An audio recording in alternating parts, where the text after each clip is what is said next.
मित्र नमस्कार. मी सुरेश कुलकर्णी. आपण बघत आहात सूर सुरे झाले.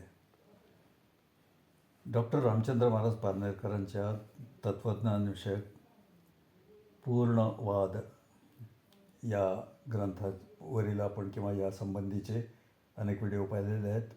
परंतु एक तत्त्वज्ञ, एक लेखक, एक कवी हे म्हणून जरी ते जगाला तसंच आध्यात्मिकदृष्ट्या गुरु म्हणून हे माहीत असलं तरी ते एक अर्थतज्ञ होते हे फारच कमी लोकांना माहिती आहे. हे आपण मागच्या एका व्हिडिओमध्ये पाहिलं आणि त्याला विषय प्रवेश डॉक्टर विष्णू महाराज पारनेकरांनी कशा पद्धतीने केलेला आहे ते पाहिलं. आज आपण प्रत्यक्ष या विषयाला सुरुवात करीत आहोत. यातील प्रकरण पहिलं बघूया. पूर्णवादी अर्थशास्त्र. मालकी ही मनुष्य निर्मित संस्था आहे, परंतु या संस्थेचा बीजभाव ईश्वर निर्मित मातृत्वात आहे. जन्म दिलेल्या मुलाला आई प्रथम हा माझा मुलगा असं स्वभावताच मानतं.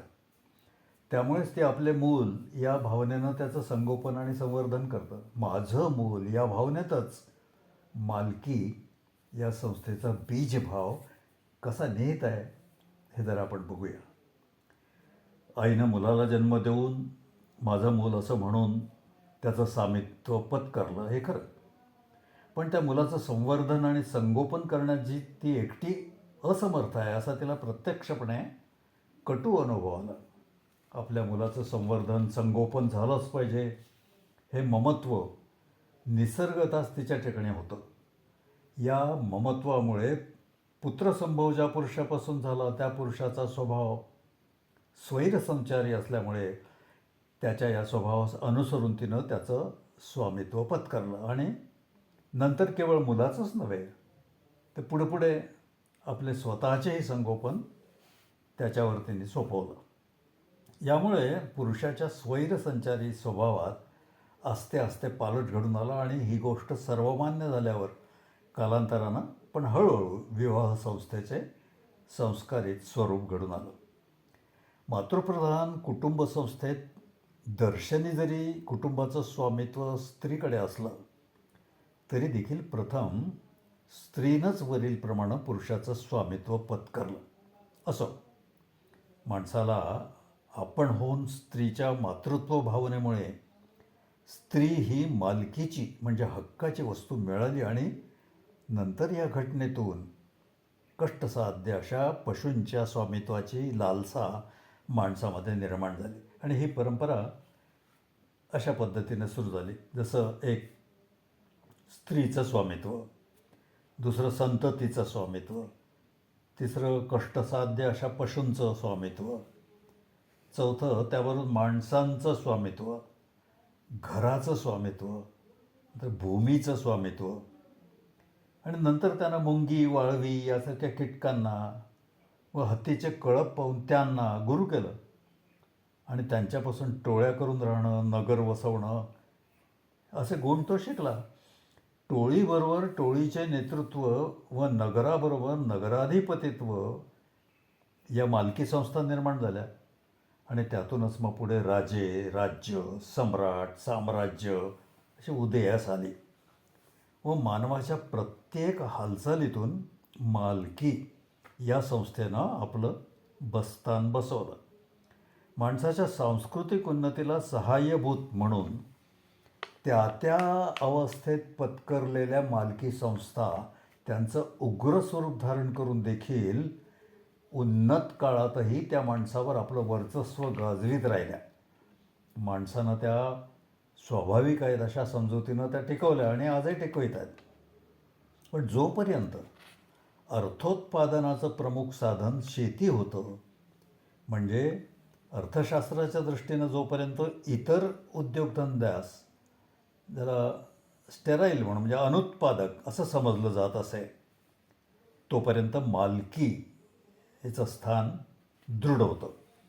माणूस आपल्या सर्व प्रकारची मालकी संस्थांशी सर्वतोपरीनं निष्ठ आणि विनम्र राहणं त्याच्या उच्चशीलाचं निदर्शक मानित असे.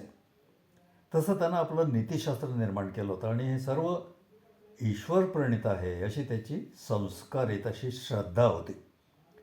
आपण निर्माण केलेली मालकी ही संस्था टिकावी म्हणून त्यानं तिच्यावर हल्ला चढवतील अशा आणि त्या संस्थेचं असं डळमळीत करतील अशा गोष्टींना पापाचं स्वरूप दिलं. त्या संस्थांना पोषक अशा सर्व गोष्टींना सद्गुणांचं स्थान देऊन शिक्षणाचे द्वार तसे संस्कार करून किंवा करवून तो ते गुण समाजात वाढीस लावित आलेला आहे. आणि यानं तुम्ही ईश्वरास प्रिय व्हाल अशी ग्वाहीसुद्धा तो देत आलेला आहे. तेव्हा तार्किकदृष्ट्या हे मानवाचं मोठं धारिष्ट्य म्हणावं लागेल. धर्म या संस्थेनंच ते फार वेळ केलं आहे. तर्काच्या दृष्टीनं जरी ते धारिष्ट्य असलं तरी त्या काळी परिणामतः त्या संस्था मानवाच्या उन्नतीला साधनीभूत ठरत गेल्या आणि त्यामुळे इष्ट तो परिणाम पाहून ईश्वरासही हे सर्व काही मान्य आहे अशी जर त्यासंबंधी निष्ठा बळावत गेली असेल तर त्यात अस्वाभाविक असं मात्र काही नाही. करणारे जे काही करून जातात ते पुढीलाच उमजतेच असं नसल्यानं काळ बदलल्यावर उपकारी गोष्टी अनुपकारी होत गेल्या. ज्याला उद्योगवाद म्हणतात तो निर्माण झाल्यावर भांडवलशाही ही नवीन अशी मालकी संस्था फोफावली. तिनं मागील काळातील 3 मालकी संस्थांना चांगलं हादरे दिले. म्हणजे गुलामगिरी, स्त्रीचं पारतंत्र्य आणि तिसरं म्हणजे राजसत्ता. या तिन्ही गोष्टींना नष्ट करण्याचं श्रेय भांडवलशाहीलाच देणं क्रमप्राप्त आहे. कायद्यानं गुलामगिरी नष्ट केली, स्त्रीला कायदेशीर समानत्वाची मान्यता दिली आणि लोकशाहीला प्रतिष्ठा आणली. तेव्हा इतिहासाचं सूक्ष्म अवलोकन करणाऱ्यांना असं दिसून येईल की वरील तिन्ही गोष्टींचं श्रेय भांडवलशाहीला देताना अनेक साधक विचार मनात चमकून जातात. त्यामुळे श्रेय देताना जर हात थरकला तर काही नवल नाही. यंत्रामुळं अनेक गुलामांचे काम सुलभतेनं होऊ लागलं. यंत्रापेक्षा गुलाम महाग पडू लागल्यामुळे या गुलामांना पोसायचं म्हणजे ते भारभूत होणार या जाणीवेनं गुलाम म्हटला की त्याच्या पालनपोषणाची उदरनिर्वाहाची जबाबदारी येते. ती टाळण्यासाठी माणसानं अगदी सोयीस्करपणं गुलामगिरी नष्ट करण्याचा कायदा करून स्वतःची सुटका करून घेतली. तीच गोष्ट स्त्रीला समान अधिकार देण्याची. पाश्चात्यांच्या विजिगिषू साम्राज्यशाही वृत्तीमुळं त्या काळात म्हणजे 19व्या शतकात साधारण सर्वत्र जे युद्धानुकूल वातावरण राहिलं त्यात सर्व पुरुष एकतर कारखान्यातून, गोद्यांमधून, बोटीवर, परदेशात किंवा सैन्यामध्ये असं बहुसंख्येनं हवे असल्यामुळे त्यांनी स्त्रियांना घराच्या 4 भिंतीतून काढून अंतर्गत व्यवस्थेसाठी फॉर होम ॲडमिनिस्ट्रेशन ज्याला म्हणता येईल घराबाहेर काढलं व त्यांना समानाधिकार देऊन नोकऱ्यांमधून अडकवून टाकलं. आता इथे माणसाचा स्वार्थच आहे. भांडवलशाहीनं लोकशाहीला प्रतिष्ठा आणली, पण ती कशी? वाढत्या औद्योगिकरणामुळं आणि आंतरराष्ट्रीय व्यापारामुळं ज्याचे उद्योगधंद्यातून स्वार्थ गुंतले होते, वेस्टेड इंटरेस्ट, त्यांना हे राजसत्तेचं जोखड जड झाल्यास नवल नाही. पूर्वी व्यापारावर राजसत्ता होती, आता राज्यावर व्यापाराची सत्ता निर्माण झाली. पण हे कळण्यासाठी लोकशाहीचा इतिहास ओळींच्या मधून वाचावा लागेल, ज्याला रीडिंग बिटवीन द लाईन्स असं आपण म्हणतो. इतिहासाचं अर्थशास्त्रीयदृष्ट्या अवगाहन केल्यास वॉशिंग्टन, क्रॉमवेल, रुसो यासारख्या विभूती आणि फ्रेंच किंवा अमेरिकन क्रांतीसारख्या क्रांती ही लोकशाहीची खरी कारणं नसून निमित्तमात्र कारणं होती असं म्हणावं लागेल. खरं उपादान कारण हे काही भांडवलदार लोकांच्या स्वार्थापलीकडे शोधू गेल्यासही आढळणं जरा कठीण आहे. तत्वनिष्ठ मंडळींची तत्वनिष्ठा कमी होती असं मला म्हणायचं नाही, पण त्यांची तत्वनिष्ठा आणि भांडवलदारांचा स्वार्थ यांची चांगलीच सांगड पडली. त्यात भांडवलदारांचा स्वार्थ फार सामर्थ्यवान पडला आणि या क्रांती झपाट्यानं घडून आल्या. असो, हे जसे काही सत्कृत्य माणसानं केलं त्याच्या काही नव्या मालकी संस्था त्यानं निर्माण केल्या. नळतं पैसा, त्याला चलन, करन्सी असं म्हणतो. हा कोणाचा मालक नाही. मग त्या पैशाचा मालक कोण? दुसरं राष्ट्र. तिसरं कायद्याची गुलामी. तेव्हा भांडवलशाही ही अत्यंत प्रभावी असल्यामुळं तिची जितक्या झपाट्यानं वाढ झाली तितक्या लवकर तिच्यातील दोषही प्रखरपणे जाणवू लागले आणि हिस्टॉरिकल मटेरियलिझम, कम्युनिझम यासारखी एक नवीन विचारसरणी जन्माला आली. वनचर मनुष्य व त्यात बदल म्हणजे शेतकरी, त्याचे नवे अर्थोत्पादनाचे संपन्न साधन, शेती, पुढे त्याहीपेक्षा प्रभावी अर्थोत्पादनाचं साधन, यंत्र आणि तज्जन्य संपन्नता, अशी मानव जीवनामध्ये क्रांतिकारी बदल घडवून आणणारी अशी काही घटना नाही, अशी घटना म्हणता येणार नाही. तर या भांडवलशाहीलाच सुव्यवस्थित करू पाहणारी आयास सायास रूप अशी ही क्रांती आहे. या क्रांतीनं बँकिंग व पैसा नष्ट होत नाही, तर त्याचं सुव्यवस्थित वाटप होतं असं म्हणूया. हिनं राजसत्ता नष्ट होते आणि जो तो स्वतंत्र होतो असंही नाही, तर प्रत्येकजण पोटावारी राजसत्तेशी अधिक जखडला जातो. हा वाद कारखाने नष्ट करीत नाहीत, तर कारखानदारी कोणाची चालावी याचा विचार करतो. माणसाचं काय? याचं उत्तर हा देत नाही. उलट माणूस मात्र समाजाची मालमत्ता आहे असं समजतो. विनाश्रम खाऊ घालणं याला परवडत नाही, तर काम करणारा किती खायला द्यायला पाहिजे हाच हा विचार करतो.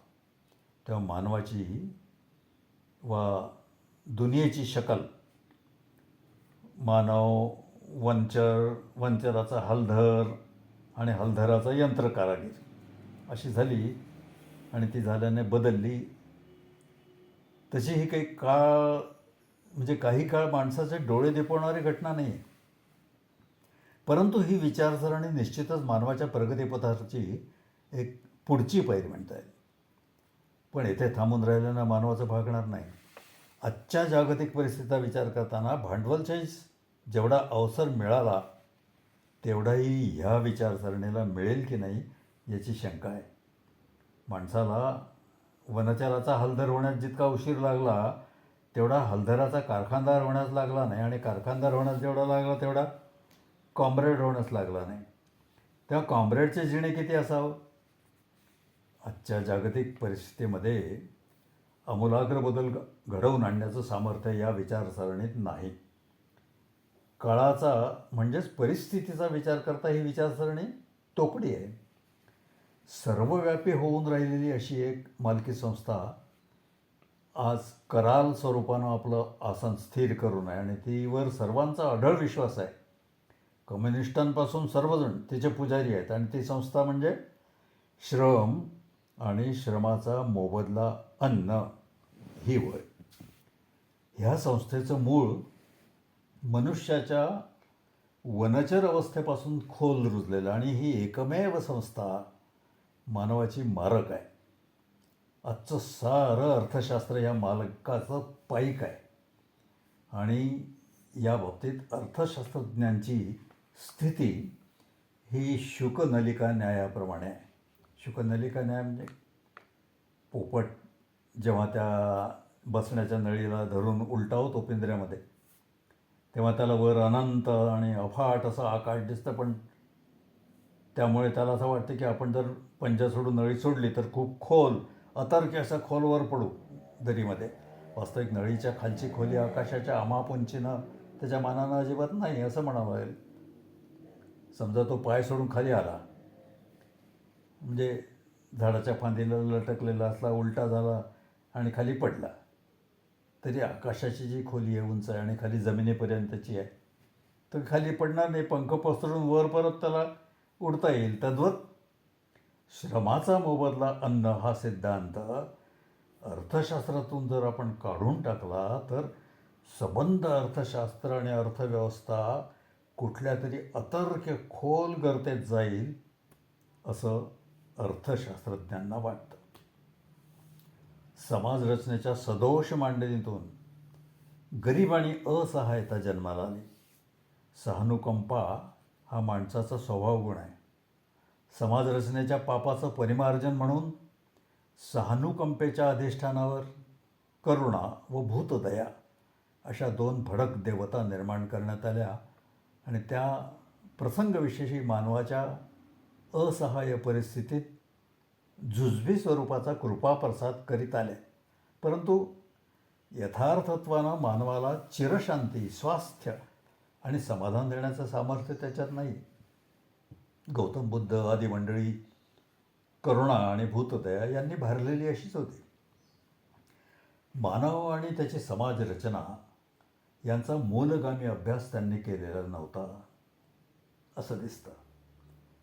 त्यांचा संदेश त्यांच्या काळात दिव्य संदेश ठरला असला तरी चालू काळात त्याचा प्रभाव पडणार नाही. जातीचं निर्मूलन, सामाजिक समानता, प्राप्तीची समान वाटणी, भूदान यज्ञ हे सारे बुद्धप्रणित करुणा आणि भूतदयेवर आधारलेले माणसाला क्षणभर विरंगुळा देणारे असे चकवे आहेत असे मत व्यक्त केलं जातं. तर जोपर्यंत माणसाला आपलं अन्न दुसऱ्याच्या मर्जीनं मिळवावं लागत आहे तोपर्यंत मानवता ही कैदेतच डांबून राहणार. हा मानवेतर सर्वात मोठा कलंक असून वैज्ञानिकदृष्ट्या मानव समाज रचनेतील ही एक मूलगामी अशी घोडचूक आहे. ह्या मूलगामी अन्यायाकडे दुर्लक्ष करून मानवतेची सेवा करू जाणं आणि जनतेला जनार्दन समजून भाविकतेचं आवडणं हे दांभिकतेचं आणि ढोंगीपणाचं लक्षण आहे. जोपर्यंत माणसाच्या अर्थशास्त्रात समाज ज्याला श्रम आपण म्हणतो त्या श्रमाचा मोबदला अन्न हा सिद्धांत कायम राहील तोपर्यंत पोटाची चिंता दिवसेंदिवस कमी होण्याऐवजी वाढतच आहे. श्रमाचा मोबदला अन्न ही अर्थशास्त्राची समजूत हीच मानवाची खरी हितशत्रू आहे. या आधारभूत सिद्धांतावर रचलेली समाजरचना यात समाजवादी समाजरचनासुद्धा मोडत आहे. ती मानवतेचा अपमान करीत आहे. माणसाच्या चुकीमुळे माणसाला येत असलेली अवकळा आणि असहायता घालवण्यासाठी उद्यत होणं हे माणुसकीला धरू नये. पण हे कार्य म्हणजेच ईश्वर सेवा असा दिव्यत्वाचा दिमाग मारणं म्हणजे दिमाग मारणाऱ्यानं स्वतःची आणि जगाची दिशाभूल करणं आहे. गौतम बुद्ध, कार्ल मार्क्स, महात्मा गांधीजी, विनोबा भावे ही मंडळी शास्त्राच्या वरील अपसिद्धांतापासून मुक्त असलेली मंडळी नव्हे. बेकारी आणि भिकारी ही अर्थशास्त्राच्या वरील सिद्धांताची जुळी भावंड होती.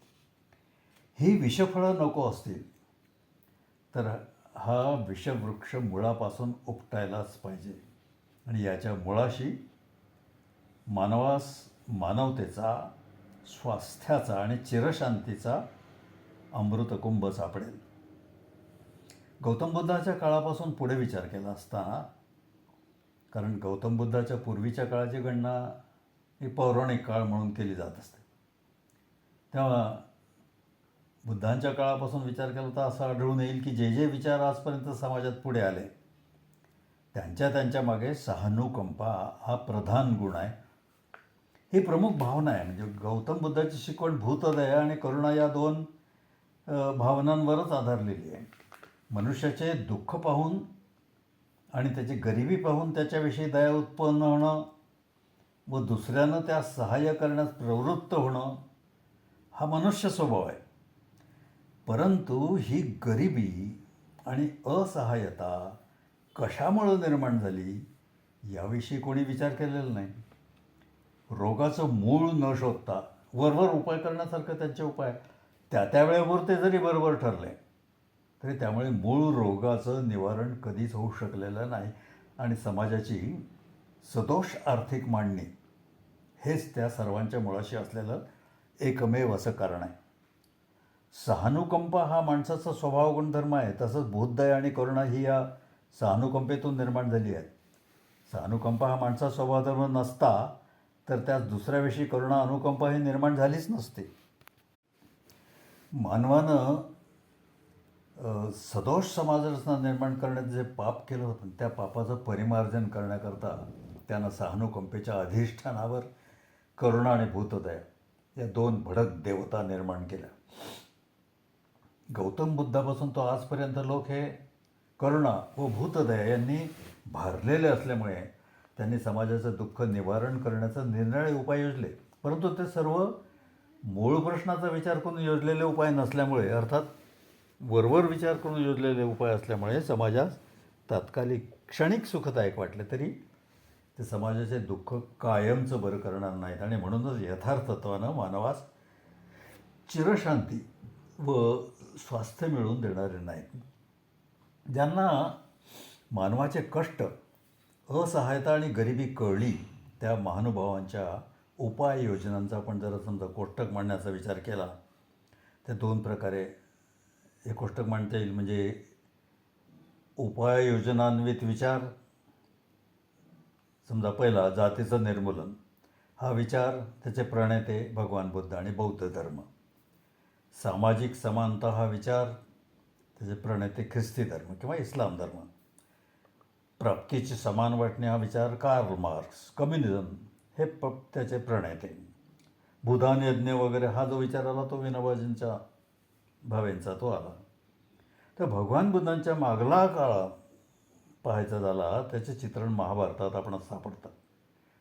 श्रम आणि त्याचा मोबदला अन्न ही मालकी संस्थेतून पुढे परिणत झालेली अर्थशास्त्राची समज आहे. रामायणाचा काळ हा बराच सुबत्तेचा काळ म्हणावा लागेल. तसंच त्या काळाच्या समाजात आर्थिक विषमता विशेष नसावी असं दोन गोष्टींवर सिद्ध होतं. एक तर जनकासारखा राजा समारंभाच्या निमित्तानं का होईना हातात नांगर धरीत असल्याचा उल्लेख आहे. दुसरं, परिटासारख्या धंद्याच्या माणसाच्या मताची राजानं तमा बाळगावी इतका समाजातील लहान सहान धंदेवाईकांचा आर्थिक आणि सामाजिक स्तर वर असला पाहिजे. पण महाभारत काळात मात्र जीवनमापनाच्या वस्तू हळूहळू कुणाच्या तरी मालकीच्या होऊ लागल्या, त्या वसू लागल्या होत्या. अग्रतश्चतुरो वेदाः पृष्ठतः सशरन्धनु इदं बाह्यमिदं क्षात्रं शापादपि शरादपि अशा लायकीच्या विद्वान माणसाला नोकरीसाठी भटकंती करण्याची पाळी यावी अशी परिस्थिती निर्माण झाली होती. लहानग्या अश्वत्थाम्याला पाण्यात पीठ कालवून दूध म्हणून द्यावं लागलं. याचा अर्थच असा की पशुधनाची आणि तदन्वये दुधाची सुबत्ता असली तरी दूध हे कुणाच्या तरी मालकीचं होऊन बसलं. भीष्माचार्यांसारख्या राजकुलोत्पन्न कर्तबगार आणि सर्वमान्य विभूती अर्थस्य पुरुषो दासः असं उघड उघड म्हणू लागल्या होत्या. अर्थात अर्थ म्हणून जी वस्तू म्हणतात ती त्या काळी समाजात कुणाच्या तरी मालकीची होऊन बसली होती, सर्वांची अशी राहिली नव्हती. अर्थात बुद्धाच्या काळापर्यंत बुद्धाचे अंतःकरण हलवून सोडण्याइतकी ही परिस्थिती विकोपाला गेली असली पाहिजे. कारण यासाठी बुद्धापासून विचार करायला हवा.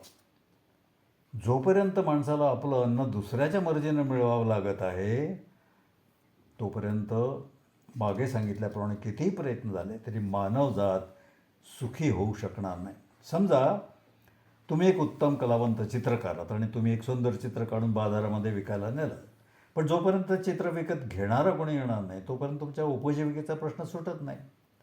म्हणजे तुम्ही केलेले श्रम जोपर्यंत कोणी विकत घेणार नाही तोपर्यंत ते व्यर्थ आहेत. तुम्ही किती श्रम करायला तयार असलं तरी जोपर्यंत समोरच्याला तुमच्या श्रमाची गरज भासणार नाही तोपर्यंत तुमच्या पोटाचा प्रश्न तसाच शिल्लक राहतो.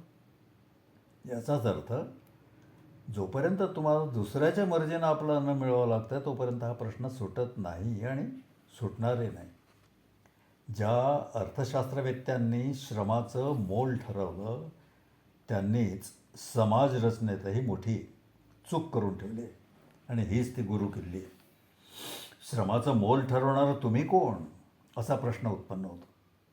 कोणते श्रम करावयाचे आणि त्या श्रमाचे मोल किती ठरवायचं वा द्यायचं हे ज्या श्रमाची गरज आहे त्याच्या मर्जीनुरूप ठरते. श्रम करणाऱ्याच्या गरजेनुरूप अथवा आवश्यकतेनुरूप ठरत नसते. तेव्हा मागील उदाहरणामध्ये तुम्हास आपल्या चित्राचे 10 रुपये यावे असं वाटत असलं तरी चित्र घेणाऱ्यानं जर 2च रुपये दिले तर तुमच्या श्रमाचं ठरलं जातं. तेव्हा आज आपण स्वतंत्र असूनही किती परतंत्र आहोत याची कल्पना येऊ शकते. ही स्वतंत्रता पूर्वीच्या गुलामगिरीचा कसा गाळीव अर्क आहे. कारण पूर्वी गुलामास विकत घेणाऱ्यावर त्याच पोटभर खाऊ घालण्याची तरी जबाबदारी असे. हे आज आपण श्रम करावयास तयार असूनही कोणी ते विकत घेणारं नसल्यामुळे मनुष्य मात्र म्हणण्यापुरता स्वतंत्र असता शेवटी आपली कशी उपासमार होते हे या प्रात्यक्षिकावरून दिसून येतं. तेव्हा सर्वच जण म्हणण्यापुरतं स्वतंत्र आहे आणि त्यामुळे तू मला खायला घातलंच पाहिजे असं कोणाला म्हणू शकत नाही. तसं तू मला काम दे असाही श्रम करणारा कोणाच म्हणू शकत नाही. असं म्हटलं समोरचा मला तुझ्या श्रमाची गरज नाही स्पष्टपणे म्हणू शकतो. सर्वांना काम देण्याची जबाबदारी त्या त्या राष्ट्रातील सरकारची आहे असं म्हटलं जातं. परंतु सरकार सर्वांना काम देण्यास पुरं पडत नाही. म्हणजे सर्व राष्ट्रातून बेकारी दृष्टोत्पत्तीस येते. ही जबाबदारी कोणी पार पाडू शकत नाही. ती त्यांना पत्करली आहे हे म्हणण्यात काय असेल. तुम्ही ही देखील बुवाबाजीच नाही का. अर्थात श्रमाचं मूल्य अन्न ठरवल्यामुळे हा सर्व घोटाळा झालेला आपल्याला दिसून येतो हे स्पष्ट आहे. तर करुणा आणि भूतदया यातून निर्माण झालेल्या निरनिराळ्या उपायांचा आपण जरा विचार करूया. समजा एक जातीचं निर्मूलन असं समजा की उद्या सर्व जाती एक झाल्या नव्हे अगदी एका ताटात बसून जेवू लागल्या. पण असं झाल्यानं काही सर्वांना रोज फुकट जेवण मिळणार नाही. मिळवणारे न मिळवणाराला म्हणणारच की तू काही मिळवत नाही तेव्हा तुला आमच्यात जेवण्याचा अधिकार नाही. तो श्रम करावयास तयार असला तरी त्याच्या श्रमास मूल्य नसल्यानं तो उपाशीच राहणार. बेकारी आणि भिकारी या दोन्ही गोष्टी बरोबरच संभवतात. दुसरं सामाजिक समानता. असं समजा की समाजामध्ये सर्वांना सारखं स्थान आहे. सर्वांचे सारखे स्थान झाल्यावर सर्वांचं उत्पन्न पगार वगैरे सारखाच होणार आहे. ठीक आहे. पण एकाच्या घरात 10 माणसं आहेत आणि त्या 10च रुपये पगार आहे. प्रत्येक माणसाला जर ₹1.25 लागत असेल तर 10 रुपयात फक्त 8 माणसंच पोटभर जेवतील आणि 2 उपाशी राहतील. आणि शिवाय बाजारात वस्तूंचे भाव नेहमी बदलते असतात हे निराळच. तेव्हा या उदाहरणावरून ज्याच्या घरी कमी माणसं असतील त्याच्याकडे पुरून उरणारे पैसे असतील. त्यामुळे समानतेत बाधा उत्पन्न होण्यास वाव मिळेल. एकूण मूळ प्रश्न अनिर्णित राहिला.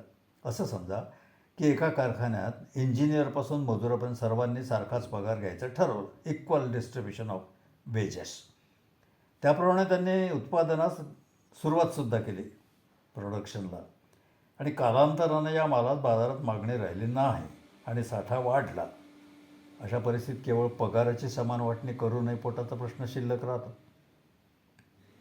बाजारभाव कोणाच्याच ताब्यात नसल्यानं यांनी आपला माल अमुकच भावात विकायचं ठरवलं तरी त्याचा काही उपयोग नाही. जीवनाचा पोटापाण्याचा प्रश्न तसाच शिल्लक राहणार आहे. पुढचा भाग प्राप्तीची समान वाटणी. रशियामध्ये समाजवाद आहे असं आपण मानतो. तेथे कम्युनिझम आणि बोल्शेविझम असे 2 पक्ष आहेत. कम्युन या शब्दापासून कम्युनिझम हा शब्द आला. त्याचा अर्थ बहुसंख्य मेजॉरिटी असा आहे. कारखान्यात बहुसंख्य लोक मजूर म्हणून एकत्र येतात. बोल्शेविक म्हणजे शेतकऱ्यांचा पक्ष हा अल्पसंख्याकाचा प्रश्न मायनॉरिटी असं म्हणताय. शेतकरी हे लांबवर विखुरलेले असतात. कारखान्यातून काम करणारे मजूर लोक दिवसातून 3 वेळा एकत्र येतात. वाटल्यास दिवसातून 3 वेळी त्यांची सभासुद्धा होऊ शकते. कोणीही पुढारी किंवा गुंड एका क्षणात त्यांना भडकावून मिल कारखाना बंद पडू शकतो. परंतु बोल्शेविक शेतकरी हे असे वारंवार एकत्र येऊ शकत नाही. ते जर तसं करू लागलं तर शेतीची कामं बंद पडतील. तेव्हा रशियामध्ये कम्युनिझम म्हणजे बहुसंख्याकांचे राज्य असलेले आपण पाहतो. जेव्हा हे कामगार जास्त मजुरीची मागणी करतात तेव्हा त्याचा परिणाम शेतकऱ्यांनी उत्पन्न केलेल्या कच्च्या मालाच्या किमतीवर होतो. शेतकऱ्याला आपल्या मालाची किंमत कमी मिळते. बाजारपेठ काही त्या सरकारच्या हातात नसते. त्याने जर कच्च्या मालाची किंमतही जास्त दिली आणि मजुरीही जास्त दिली तर तयार मालाची किंमत वाढेल आणि त्याच प्रकारचा माल जर दुसरीकडे स्वस्त दरात मिळत असेल तर त्याचा माल पडून राहील. म्हणून यास मजुरी जास्त द्यावी लागेल. कच्च्या मालाची किंमत कमी पडावी असं साहजिकच वाटणार. अर्थात कम्युनिझमच्याही राज्यामध्ये शेतकरी उपाशी मरणार. गेल्या महायुद्धामध्ये रशियातील शेतकऱ्यांचं काय हाल झाले हे सर्वांना माहीत आहे. मग असं समजूया की बोल्शेविकांचं राज्य आहे व ते आपल्या शेतीच्या कच्च्या मालाची किंमत जास्त घेऊ लागले तर मजुरी कमी येणार. कारण बाजारातील तयार मालाच्या किमतीचा प्रश्न कारखानदारापुढे असणारच आणि याचा परिणाम मजूर उपाशी मरण्यात होणार. यावरून कम्युनिझम आणि बोल्शेविझम यामध्ये कसं उंदरामांजराचं नातं आहे हे आपल्याला दिसून येईल. जगातील मजूर मात्र सर्व एक असं कम्युनिस्टांचं म्हणणं आहे. त्यांच्या म्हणण्याप्रमाणे खरोखरच तसं झालं तरी सर्व मजुरांचे निजी स्वार्थ, ज्याला इंटरेस्ट आपण असं म्हणतो, हे सारखे नसणार आहे. कारण मजूर तोच जो कामावर आहे, तो कामावर नाही तो बेकार. आणि त्यातही काम करणारा मजूर आणि बेकार मजूर हा प्रश्न आहे. ज्या कामगारांच्या पोटाचा प्रश्न सुटला ते एकत्र येणार, जे बेकार आहेत ते बेकार असणारे वेगळे राहणार, त्यांची ओरड कायमच राहणार. पुढचा भाग जो आपण बघितला भूदान यज्ञाचं विनोबा भावेंनी जे सुरू केलं होतं ते याच्याने प्रश्न सुटतो का? पोटाचा प्रश्न याच्याने सुटत नाही. भूदान यज्ञातून समजा सामुदायिक शेती म्हणजे कलेक्टिव्ह फार्मिंग येणार. पूर्वी शेतावर स्वतःची मालकी असताना 4 जण राबणाऱ्यांना निदान चतकोर भाकरी तरी मिळत होती. परंतु सामुदायिक शेतीमध्ये जेवढ्यांच्या जमिनी जातील तेवढेच सर्वांना काम मिळणं शक्य नाही. कारण शेतात लागणाऱ्या मजुरांची, काम करणाऱ्यांची संख्या ही ठराविक राहणार, बाकीचे बेकारच राहणार. पूर्वी मालकी असल्यामुळे जी चतकोर भाकरी मिळत होती तिलाही तो पारखा होणार. या विवरणावरून वर वर्णन केलेलं जे काही सर्व उपाय कसे वरवरचे आहेत, वरवरचे होणं ज्याला आपण मलमपट्टी म्हणतो त्याप्रमाणे ते ध्यानात येऊ शकतं. आणि या मलमपट्टीमुळे थोडा वेळ सुख लाभलं असं वाटत, पण अशाला काही मूळ रोगाचं निवारण होणार नाही. याच उपाय एकच आहे, जगात उत्पन्न होणारं अन्न, हे उत्पन्न होणारं अन्न जे भरपूर प्रमाणात सर्वांना पुरेल एवढे पिकू शकते ते सर्व मानवजातीला विनामूल्य देण्यात यावं. श्रमाचं वेतन धान्य नसलं पाहिजे. ही कवी कल्पना आता भूतदया करुणा यातून निर्माण झालेली वस्तू नाही.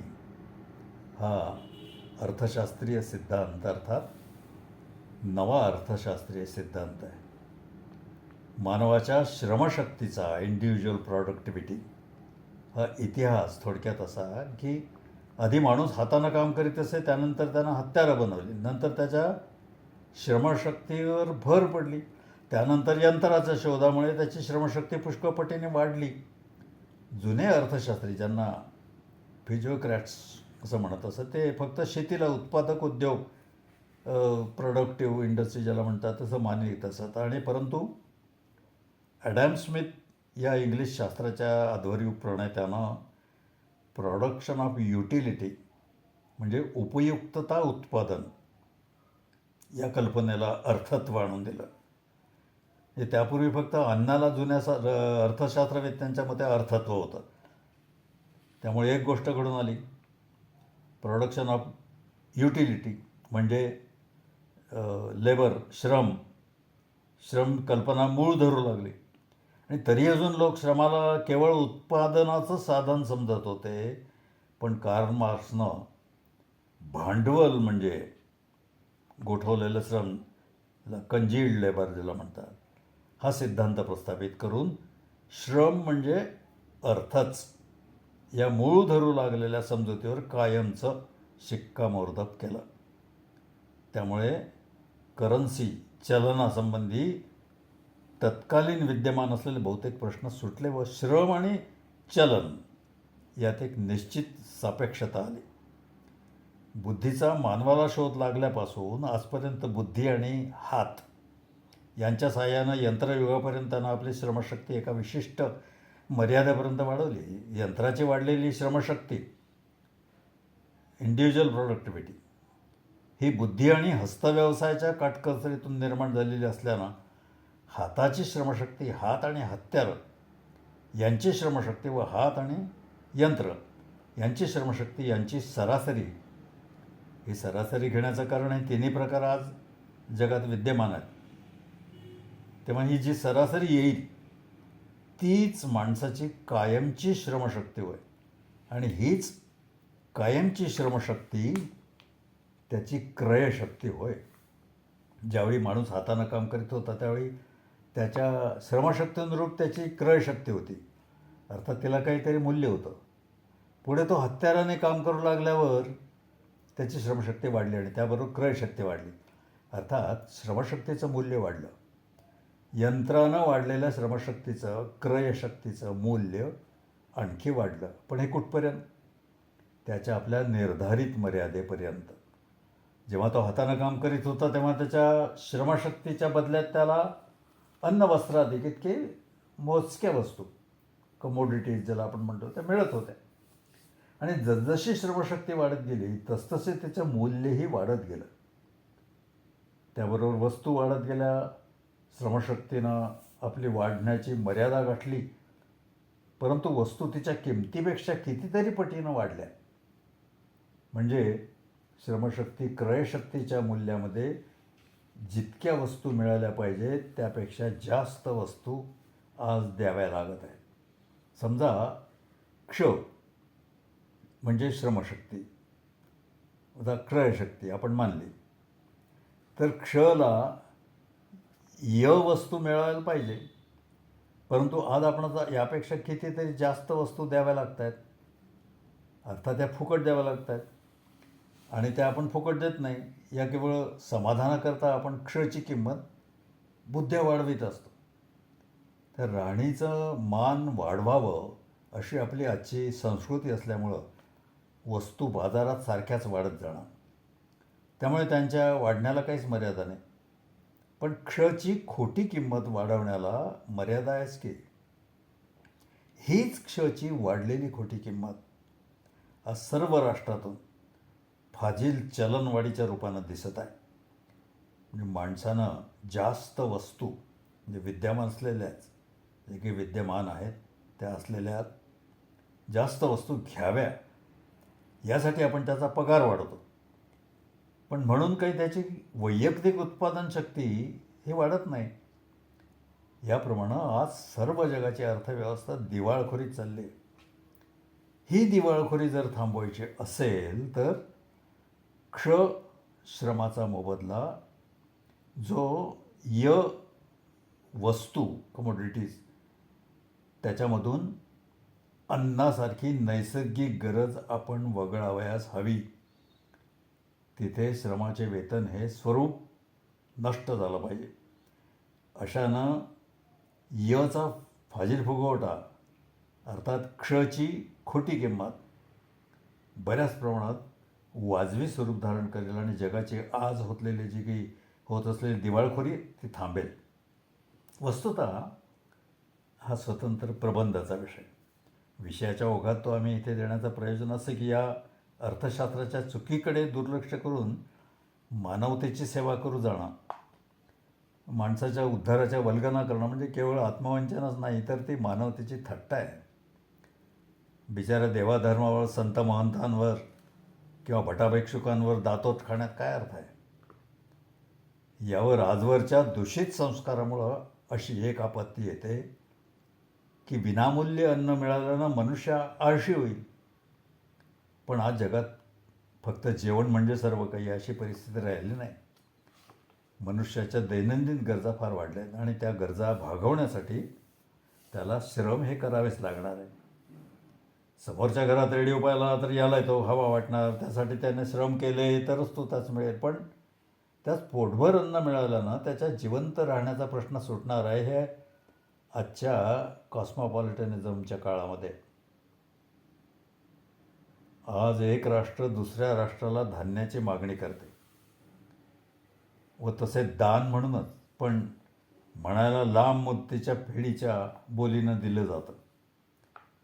हे आपण पाहतोय. फक्त देणाऱ्याजवळ धान्याची विपुलता मात्र असली पाहिजे. पूर्वीच्या काळी भाव घसरू नये म्हणून म्हणजे इत्यादी कारणांसाठी हेच पुरून उरणारं अधिक धान्य हे जे जाळलं जाईल किंवा समुद्रामध्ये टाकून दिलं जातं. आजच्या काळामध्ये हे जर कोणी करीत असेल तर त्याला आज जबाबदार समजल्या जाणाऱ्या युनोनं जाब विचारायला पाहिजे. आज कोणी असे कृत्य केलं तर तो मानवतेचा द्रोह समजला जाण्यापर्यंत आंतरराष्ट्रीय कल्पनांची मजल येऊन ठेपली.